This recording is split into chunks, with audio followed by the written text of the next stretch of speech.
Who's heard the Green Death, Torchwood Green Death by Wickedish? Yeah. It is superb. It is a fantastic. Yeah. Torchwood is a series of old companions in Torchwood. Sorry, not old companions. Companions who've been around earlier in the past. There's some amazing work that Katy's done at her age, as an older Joe Grant, Joe Jones. The other thing, just Derek Jacobi. I did one with him. There's an episode with the Master and Joe. It is the most powerful episode. It's the War Master. And Jacobi is just so evil because of what he does to Katy. But if you want to hear fantastic audio, two amazing actors at the top of their game, in Katy and Jacobi. Those two together are just on fire, and the audio is breathtaking. It was interesting because my relationship with the Master had been, he actually kind of liked Joe, respected her. Suddenly I'm with this Master that was, and you know, he didn't have one bead of sweat. He sat there in his cashmere sweater. I'm pouring sweat and tears, and I looked at him afterwards and I said, I think this shows a difference in our kind of acting. You know, he was, oh God, what an actor, what an honour. Thanks. You know, so lucky to work with all the people I've worked with. Machine number 4 at Office Works is working.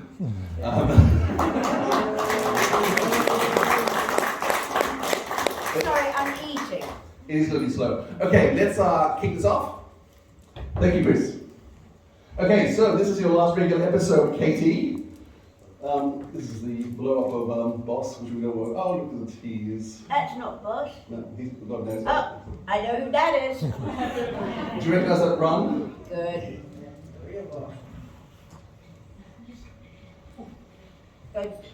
He was honestly, Terry was a dog, Terry Hall. But all these Talbot boys would take John and I through our places, and John loved them, and they loved John because he'd have a go. And I was allowed to have a go at everything except one thing. What's the one thing you would like to? Oh, there you go, strip better. So you were engaged with him for 7 years? Okay. That was my own outfit because we'd run out of clothes. So that was mine. Yeah, we were together 7 years. That's a very impressive. So at this stage, how long before this was fulfilled had you decided to go? Oh, I don't know, darling. No, it's time. Sorry, no, it's about time. But you know the photo where we're with the maggots up in the, it's actually Scotland, it's called Arthur's Seat. I was up there and I was doing a play where I was playing the 16-year-old mass murderous girl guide. And so Stuart was there and they wanted to do the shot. So, you know, that was, he was the loveliest, sweetest, most beautiful man, and my friend to the very end, you know. Yeah. Bless his heart. Aww.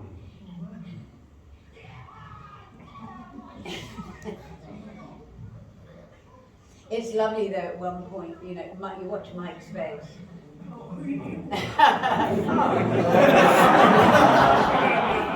And the other one is where Joe's about to kiss Cliff and the doctor comes in and deliberately stops it.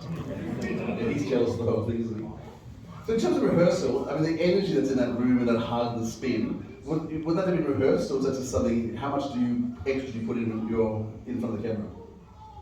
Well, you're the character, you're living the moment. You're not acting in that sense, you are behind, your heart, your soul, everything is another character, which is why you can get through traumatic things in your own life. But when you're playing another character, you have to take on that character's life, not yours, contrary to a lot of American actors. But look at that little face, I just want to cuddle him. I mean, the emotion in both of you, that you're both showing. Do you know the reason that there was no dialogue towards the end, etc. John and I mean, it was honestly, they're up in the box. Everybody was in tears. John and I could hardly speak. The only person who was happy was Stuart Beckham. He was hoping to come back for a later show. I always thought about this bit that John actually didn't need to act it. Like he was. We didn't. He was. No, Totally that looks like was he's very, feeling.